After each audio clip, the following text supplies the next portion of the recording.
So hello dear cuties, मैं आपकी story teller आई हूँ। तो प्रीवियस पार्ट में आपने देखा था जो काशवी होती है वो आरवी को हॉस्पिटल लेकर पहुँच गई होती है और वो उसका हाथ पकड़े हुए जा रही थी स्ट्रेचर पे। तो जो काशवी होती है वो कहती है कि आरवी, तुम अपनी आँखें खोले रहना, तुम अपनी आँखें खोले रहना प्लीज़, तुम बेहोश नहीं होना। और इतना कहकर जो काशवी होती है वो आरवी का हाथ और टाइटली पकड़ लेती है। इधर जो आरवी होती है वो कहती है सिया कहाँ है। इधर जो काशवी होती है वो जैसे ही उसने आरवी ने सिया के बारे में पूछा तो वो थोड़ा इग्नोर करती है और कहती है तुम ज़्यादा बातें मत करो आरवी, तुम ज़्यादा बातें मत करो। और इतना कहकर जो वार्ड बॉय होता है वो कहता है कि मैम इसके आगे आपको जाने की परमिशन नहीं है। इतना कहकर जो वार्ड बॉय होता है वो उसे रूम में ले जाता है। इधर जो डॉक्टर और नर्स होते हैं वो भी उस रूम में चले जाते हैं। इधर जो काशवी होती है वो देखती है उस रूम की विंडो से आरवी को। इधर जो ऋषभ होता है वो भी देख रहा होता है आरवी को उस रूम की विंडो से। तो जो डॉक्टर होता है वो उस रूम से बाहर निकलता है और काशवी से पूछता है कि आपको एग्जैक्ट टाइम पता है कि इसको सांप ने कब काटा था। इधर जो काशवी होती है वो कहती है कि हाँ 8 बजे की तरफ काटा होगा डॉक्टर। इधर जो डॉक्टर होता है वो कहता है कि आपको पता है कौन सा सांप था, इससे ज़्यादा हमें हेल्प मिल सकती है। इधर जो काशवी होती है वो कहती है कि नहीं मैंने ये नहीं देखा था। इधर जो डॉक्टर होता है वो फिर से उसी रूम में चला जाता है। इधर जो काशवी भी होती है वो देख रही होती है आरवी की तरफ। इधर हॉस्पिटल के बाहर जो जोया और सिया होते हैं वो अपनी कार को बिना पार्क किए हुए जल्दी से कार से उतरते हैं और हॉस्पिटल की तरफ आते हैं। एक नर्स वहाँ पे बैठी हुई होती है, उससे पूछती कि अभी कोई नया केस आया है जिसको सांप ने काटा हो, कोई नया पेशेंट आया है क्या। इधर जो वो नर्स होती है वो कहती है हाँ लेफ्ट साइड से 4th नंबर रूम में। इधर जो आरवी आई मीन जो जोया और सिया होते हैं वो कहते हैं कि थैंक यू इतना कहकर वो उसी साइड आने लगते हैं। इधर जो काशी होती है वो बस आरवी को देखे जा रही थी उस विंडो से और उसकी आंखों से आंसू निकल रहे होते हैं। इधर जो ऋषभ होता है वो काशवी के शोल्डर पे हाथ रखता है, कहती काशवी तुम चिंता मत करो, हम लोग सही टाइम पे आरवी को लाए हैं हॉस्पिटल, वो ठीक हो जाएगी, तुम चिंता क्यों कर रही हो, और हम लोग हैं ना साथ में उसके, उसको कुछ नहीं होगा। इधर जो काशवी होती है वो उसकी आंखों से आंसू निकल रहे थे, वो एक नज़र बस आरवी को देखे जा रही थी, ऐसा लगता था उसके सीने से ना जान निकल रही हो। इधर जो काशवी होती है वो देख रही थी आरवी की तरफ। इधर जो सिया और जोया होते हैं वो भी वहाँ पहुँच जाते हैं। आई मीन वो आ रहे होते हैं उसी रूम की तरफ चलकर। इधर जो काशवी है उसकी नज़र जाती है सिया पे। इधर जो काशवी होती है वो देखती है कि सिया इसी तरफ आ रही है और वो जाने लगती है सिया की तरफ। इधर जो काशवी का फ़ोन है वो अचानक से रिंग होता है और जो काशवी होती है वो अपना पॉकेट से फ़ोन निकालती है और ऋषभ को दे देती, कहती कि लो ये फ़ोन पकड़ो मेरा। और इतना कहकर वो सिया की तरफ जाने लगती है और सिया के पास जाकर वो सिया का हाथ पकड़ती है और सीधे जाने लगती है। इधर जो सिया होती है वो कहती कि काशवी काशवी मेरा हाथ छोड़ो, काशवी मुझे आरवी से मिलने जाना है, काशवी मेरा हाथ छोड़ो, क्या कर रही हो तुम। और इधर जो काशवी होती वो उसका हाथ नहीं छोड़ रही थी और ले जा रही थी हॉस्पिटल के बाहर। इधर जो जोया है वो भी पीछे उसके पीछे चलते हुए कहती कि काशवी उसका हाथ छोड़ो, काशवी उसे आरवी से मिलना है। और इतना कहकर जो जोया होती वो भी इन दोनों के पीछे जा रही थी, पर इधर जो काशवी होती है वो उसका हाथ नहीं छोड़ रही थी और उसे ले जा रही थी हॉस्पिटल के बाहर। इधर जो काशवी होती है वो सिया को हॉस्पिटल के बाहर लाकर खड़ा कर देती, तो जो जोया होती वो भी देख रही थी एक नज़र काशवी की तरफ, जिसके आंखों में दुख और गुस्सा दोनों थे। सिया कहती है एक बार तुम मुझसे मिले ना प्लीज़ काशवी, मुझे एक बार आरवी से मिल लेने तो। इधर जो इतना कहकर जो सिया होती है वो हॉस्पिटल के अंदर जाने लगती है, तो जो काशवी है वो सिया का हाथ पकड़ती है पीछे से और खींच लेती है, जिससे जो सिया होती है वो गिर जाती है ज़मीन पे। जोया सिया को उठाते हुए कहती है कि ये क्या कर रही हो काशवी तुम।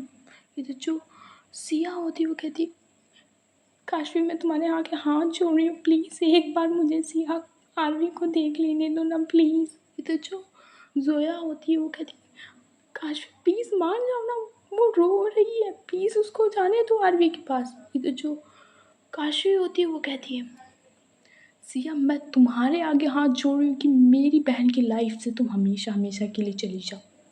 तुम ना उसके लिए मुसीबत बन गई हो। जब से तुम उसकी लाइफ में आई हो ना, उसकी ज़िंदगी खराब हो गई है। वो बर्बाद हो गई है आरवी, तुम्हारी वजह से वो बर्बाद हो चुकी है। जब से तुम उसकी लाइफ में आई हो ना, उसकी प्रॉब्लम्स बढ़ती जा रही है। प्यार नहीं करती थी पर वो जिंदा थी तब, भले जिंदा लाश थी पर जिंदा थी वो। पर जब से तुम आई हो तब से वो अब मौत के मुंह में खड़ी है।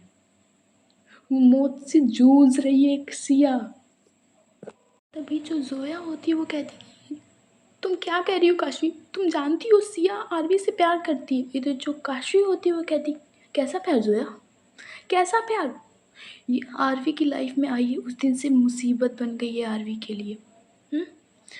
उसको मौत तक, इस लड़की ने उसे मौत के मुंह तक पहुंचा दिया है।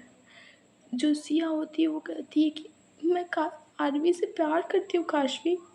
ये तो जो काशवी होती है वो कहती है कि प्यार, वो पता है पूरे दिन वो सुबह से उठी, उसे इसी बात की टेंशन थी कि सिया कहाँ गई है। वो पूरे दिन तुम्हारे पीछे पागलों की तरह घूम रही थी।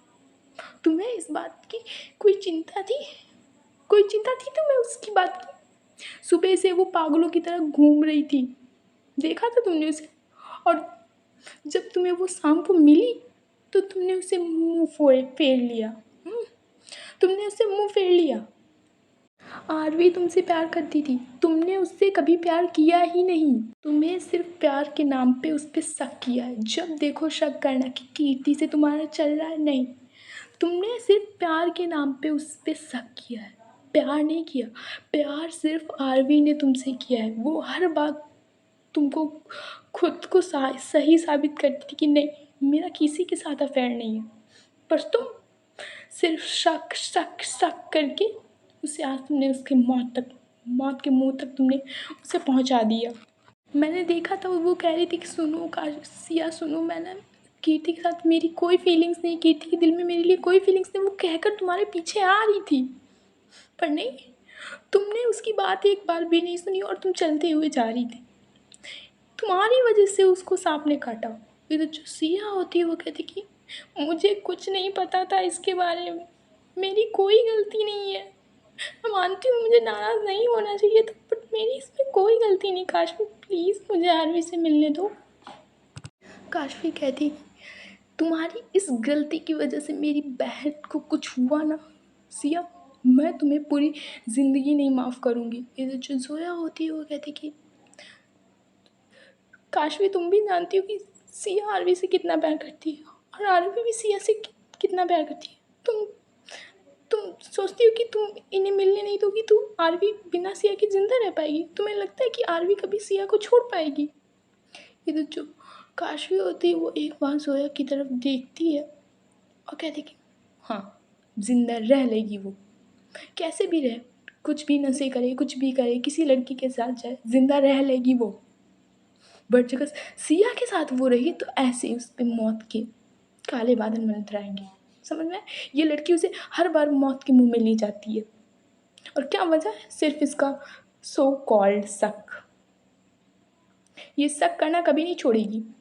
ये तो जो सिया होती है वो कहती है प्लीज़ काशवी मुझे आरवी से मिलने दो ना, प्लीज़ एक बार मिलने दो मुझे। ये तो जो जोया होती है वो कहती है कि तुम्हें क्या लगता है काशवी, तुम आरवी को सिया से दूर कर दोगी तो आरवी जिंदा रह लेगी? जैसे ही आरवी को होश आएगा ना, वो सबसे पहले सिया को पूछेगी और तुम क्या जवाब दोगी उसको कि वो आई थी और तुमने मिलने नहीं दिया? वो जिंदा मर जाएगी आरवी, समझ रही हो? आरवी जिंदा मर जाएगी काशवी, और इसकी वजह भी तुम ही होगी। तुम जानती हो अच्छे से सिया भी आरवी से कितना प्यार करती है और आरवी भी सिया से कितना प्यार करती है। कुछ समय लगता है रिश्तों को संभालने में, कुछ भरोसे होते हैं जिन्हें बनाने में बहुत ज़िंदगियाँ लग जाती हैं। अब तुम क्यों नहीं समझती हो काशवी? भरोसा इतनी जल्दी किसी भी रिश्ते में नहीं आता है। काशवी कुछ रिश्तों को समझने में पूरी ज़िंदगी निकल जाती है। कभी कभी एक डर ही होता है जो हम लोगों को रिश्ते में आ जाता है। तुम समझती क्यों नहीं हो? प्लीज़ काशवी, आरवी को, सिया को मिल लेने दो आरवी से। ये तो जो काशवी होती है वो एक बार सिया और ज़ोया की तरफ देखती है और वो उनसे कुछ कहती नहीं है। वो सीधे चली जाती है हॉस्पिटल के अंदर। ये तो जो ज़ोया होती है वो सिया का हाथ पकड़ती है और कहती है कि चलो तुम आरवी से मिलकर रोगी, देखती हूँ काशवी तुम्हें कैसे रोकती। इतना कहकर जो ज़ोया होती है वो सिया का हाथ पकड़ती है और ले जाने लगती है सीधे हॉस्पिटल के अंदर। तो जो काशवी होती है वो पहुंच जाती है वहीं और विंडो से देख रही होती है। तो जो डॉक्टर होता है वो कहता है कि एंटीवायरम का इंजेक्शन तो लगा दिया है, अभी सांस से लेने में इसे प्रॉब्लम हो रही है तो ऑक्सीजन मास्क तब तक लगाए रखना जब तक इसकी सांस लेने में प्रॉब्लम ना दूर हो जाए। ये तो जो नर्स होती है वो तो कहती है यस डॉक्टर। इतना कहकर जो डॉक्टर होता है वो उस रूम से बाहर निकलता है। तो जो काशवी होती है वो पूछती है कि डॉक्टर सब सही है? तो जो डॉक्टर होता है वो कहता है कि बहुत सही टाइम पे आप लोग लाए थे इसे, वरना जान बचानी मुश्किल हो जाती, पर अब सही है। एंटीवेनम का इंजेक्शन दे दिया है, कुछ और भी दवाइयाँ दे दी, बीपी नॉर्मल है, तो कोई ज़्यादा प्रॉब्लम की बात नहीं है। 2-3 घंटे वेट करना पड़ेगा, उसके बाद इन्हें होश आ जाएगा। इतना कहकर जो डॉक्टर होता है वो चला जाता है और इधर जो नर्स होती है वो कहती है कि डॉक्टर ने कहा है कि अगर 2-3 घंटे बाद इन्हें होश आ जाए तो आप लोग कल 10 बजे तक डिस्चार्ज ले सकते हैं। इधर जो नर्स होती है वो इतना कहकर फिर से रूम में चली जाती है आरवी के पास और उसे थोड़े बहुत इंजेक्शन देने होते हैं। और तो इधर वो नर्स होती है वो वहीं रूम में रहती है। इधर जो काशी वो ऋषभ से पूछती है कि किसका फ़ोन आया था ऋषभ? इधर जो ऋषभ होता है वो कहता है कि तुम्हारी मम्मी का था। इधर जो काशी होती है वो ऋषभ से अपना फ़ोन लेती है और अपनी मम्मी के पास कॉल करती है। तो जो उसकी मम्मी होती है वो कॉल उठाती है और पूछती है कि काशवी, आरवी ठीक है ना? इधर जो काशवी होती है वो कहती है कि हाँ ठीक है, और कल उसे हम 10 बजे फिर से घर डिस्चार्ज मिल जाएगा उसे, तो हम लोग घर चले आएंगे। तो जो काशवी की मम्मी होती है वो कहती है कि कल मैं भी मलेशिया से आ रही हूँ मुंबई, तो और तुमने नानी को बताया कि नहीं? ये तो जो काशवी होती है वो कहती है कि नहीं, मैंने नहीं बताया उन्हें और उनको ज़रूरत भी नहीं है आने को, किसी को मसूरी से आने की ज़रूरत नहीं है। मैं आरवी के लिए काफ़ी हूँ, किसी और की ज़रूरत नहीं है मुझे। ये तो जो काशवी की मम्मी होती है वो कहती है कैसी बातें कर रही हो काशवी, कम से कम नानी को तो बुला लिया होता, और किसी पे विश्वास नहीं है तो नानी को तो बुला लिया होता। ये तो जो काशवी होती है वो कहती है कि आप नानी से कह देना कि आ जाए, और किसी को लाने की वहाँ से ज़रूरत नहीं है। मैं नहीं चाहती कि मेरी आरवी की तबीयत और ख़राब हो जाए, तो और किसी को लाने की ज़रूरत नहीं है वहाँ से।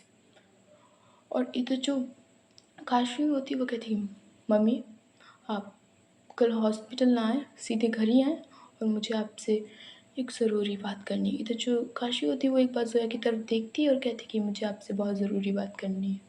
ये तो जो काशी की मम्मी होती है वो कहती है कि ठीक है, फिर मैं सीधे कल घर ही आती हूँ, और तुम नहीं बताना चाहती नानी को तो मैं ही फ़ोन करके बता दे रही हूँ, बाकी वो खुद तुम्हें फ़ोन करके पूछ लेंगी, जो कुछ पूछना होगा वो तुम्हें खुद फ़ोन करके पूछ लेंगी। इतना कहकर जो आरवी की मम्मी होती है वो फ़ोन काट देती है। इधर जो सिया होती है और ज़ोया होती है वो वहीं पे खड़े होते हैं। इधर जो सिया होती है वो जो डॉक्टर जो गया था वो आता है फिर से और कहता है कि आपको शायद नर्स ने बता दिया होगा कि कल आप लेना चाहें तो कल डिस्चार्ज ले सकते हैं, वरना हॉस्पिटल में 1-2 दिन और भी रख सकते हैं। इधर जो काशी होती है वो कहती है कि नहीं, हम इसे घर ही ले जाएंगे। इधर जो डॉक्टर होता है वो कहता है ठीक है। इधर जो सिया होती है वो डॉक्टर से पूछती है कि क्या मैं आरवी से मिल सकती हूँ? इधर जो डॉक्टर होता है वो कहता है कि हाँ, पर एक-एक करके जाना, ज़्यादा भीड़ नहीं इकट्ठा करना हुआ, ज़्यादा शोरगुल ना हो, ध्यान दें आप लोग। इधर जो सिया होती है वो कहती है कि यस डॉक्टर। इतना कहकर जो सिया होती है वो रूम में चली जाती है। इधर जो काशी होती है वो उसके पीछे जाने वाली होती है। इधर जो ज़ोया होती है वो उसका हाथ पकड़ लेती है और कहती है कि कहाँ जा रही हो?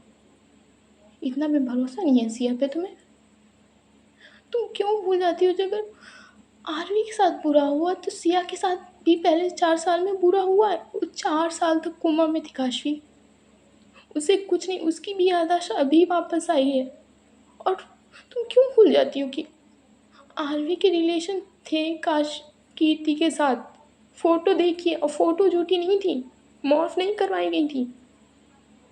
तुम्हें भले लगता हो कि नशे में सब किया हो आरवी ने, पर किया तो है। और सिया की याददाश्त गई थी 4 साल तक। हाँ, कोमा में थी वो। और तुम कहती हो इतनी जल्दी विश्वास नहीं होता है किसी पे। और तुमने भी तो ऋषभ को लेकर मुझ पे शक किया था। ऐसा तो नहीं है नहीं कि तुमने शक नहीं किया था मुझ पे। तो सेम सिया को भी शक हुआ आरवी पे, और उसका नाराज़ होने का हक है काशवी। और तुम्हें को सिया पे इतना भी विश्वास नहीं है कि तुम उसे आरवी के पास जाने तक नहीं दे रही हो। क्या कहूँ मैं। तुम लोगों के साथ हो तो वो सही होता है, और हम लोग करें तो वो गलत होता है। इधर जो काशवी होती है वो देखती है जोया की तरफ और कहती है, मानती हूँ मुझे इतना नहीं कहना चाहिए था सिया को, पर तुम भी समझ सकती हो ना, ऐसी सिचुएशन हो गई थी कि मुझे लगा सारा कुछ सिया के कारण हुआ। सो मैंने उस पर थोड़ा सा चिल्ला दिया। तुम कहो तो मैं उससे सॉरी भी बोल देती हूँ। मैं जानती हूँ उसी आर्मी को बहुत प्यार करती हूँ, और उसने भी काफ़ी सफ़र किया है इन 4 सालों में। मैं जानती हूँ इतना कि जो काशवी होती है वो जोया को हक कर लेती है, तो जो जोया होती है वो भी काशवी को हक कर लेती है। तो जो सिया होती है वो उसी चेयर पे जाके बैठ जाती है, जाके आरवी के पास, और उसका हाथ पकड़ती है धीरे से, और वो कहती है कि ये सब मेरी गलती के कारण हुआ है। मैं जानती थी कि तुम्हारे लिए कीर्ति के दिल में कोई फीलिंग्स नहीं है, पर मुझे थोड़ा सा गुस्सा होना था, इसीलिए मैं वहाँ से चली आई। पर मुझे नहीं पता था कि तुम्हारे साथ ऐसा हो जाएगा। मैं कसम खाती हूँ कि आज के बाद मैं तुम पे कभी शक नहीं करूँगी, कभी गुस्सा नहीं होगी। तुम जो कुछ भी कहोगे मैं वो करूँगी। तुम कह रही थी ना कि मुझे तुमसे शादी करनी, मैं शादी करने के लिए भी तुमसे तैयार हूँ। फिर एक बार आँखें खोल दो, आज भी एक बार कह दो कि तुम ठीक हो, और एक बार कह दो कि तुमने मुझे माफ़ कर दिया मेरी सारी गलतियों के लिए। एक बार आरवी कह दो ना। इतना कि कुछ जो सिया होती है वो आरवी के हाथ पे अपना सिर रख देती है और वहीं रोने लगती है। इधर जो काशवी होती है वो जोया से अलग होती है और जोया को बेंच पे बिठाती है। इधर जो जोया होती है वो देखती है ऋषभ की तरफ, कहती है कि ऋषभ जरा प्लीज़ पानी ला दोगे प्लीज़। इधर जो ऋषभ होता है वो कहता है कि पानी क्या, मैं खाना लेके आ रहा था क्योंकि तुम लोग भी भूखे होगे, और आरवी भी थोड़ी देर में उठी, उसे भी थोड़ा सा सूप वूप देना होगा, तो मैं खाना भी लेके आता हूँ। उधर जो काशी होती है वो कहती कि ठीक है तुम लेकर आओ, मैं भी अभी आ रही हूँ। इधर जो जोया होती है वो उस काशवी का हाथ पकड़ लेती है, कहती नहीं तुम यहीं बैठो। इतने जो सब होता है वो लेने चला जाता है खाना और सब। इधर जो काशवी का फ़ोन होता है वो रिंग होता है और स्क्रीन पे शो हो रहा था नानी। इधर जो काशवी होती है वो फ़ोन उठाती है, इधर जो नानी होती है वो कहती है कि काशवी तुमने मुझे इतना भी पराया कर दिया कि तुमने ज़रूरी नहीं समझा बेटा कि तुम्हारी नानी को भी बता दिया जाए कि आरवी के साथ क्या हुआ है। तुमने मुझे इतना पराया कर दिया है। इधर जो काशवी होती है वो कहती कि नानी मैंने आपको पराया नहीं किया है, पर आप आती तो आप अपने साथ फैमिली, सो कॉल्ड फैमिली को भी लेके आती। इधर जो नानी होती है वो कहती कि तुम्हें लगा मैं पूरे परिवार, मैं नहीं जानती कि आरवी के साथ क्या हुआ। तुम एक बार फ़ोन करके तो देखती। मैं भागी चली आती और किसी, तुम कहती कि मैं किसी को फैमिली में से नहीं लाती। इधर जो काशवी होती है वो कहती कि तो कल आ जाइए, मम्मा भी तो आ रही हैं, कल आ जाइए और ध्यान रखिए नानी, और किसी को वहाँ से लाने की ज़रूरत नहीं है, वरना आप भी मत आइए। इतना जो कहकर जो काशवी होती है वो फ़ोन काट देती है। इधर जो नानी होती है वो वहीं सोफे पे बैठ कर रोने लगती है। इधर जो वहाँ पे काशवी के नाना होते हैं वो कहते हैं कि क्या हुआ। इधर जो काशवी की नानी होती है वो कहती कि कुछ नहीं, और आपसे इन सब से कोई मतलब नहीं देना है, समझ में आया आपके। इतना कहकर जो वहाँ से एक सर्वेंट होती है वो जा रही होती है, कहती नानी कहती कि मेरे सामान पैक करो और मेरी कल ही मुंबई के लिए फ़्लाइट की टिकट बुक करो। इधर जो काशवी के नाना होते हैं वो कहते हैं कि हुआ क्या है और तुम मुंबई क्यों जा रही हो।